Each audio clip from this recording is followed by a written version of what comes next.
చిన్నప్పటి నుంచి మా అమ్మ బాధపడమే చూశానన్నయ్య.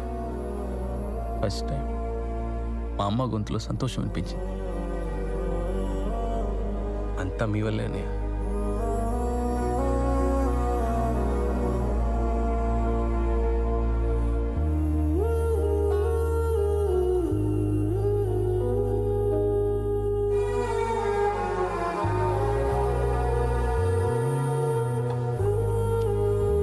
సీను, ఎక్కడికి వెళ్తున్నావు? చెల్లి పెళ్ళి కదా అన్నయ్య, ఖర్చులుంటాయి. అందుకే వెళ్ళి పెయింటింగ్లు వేసుకుంటాను.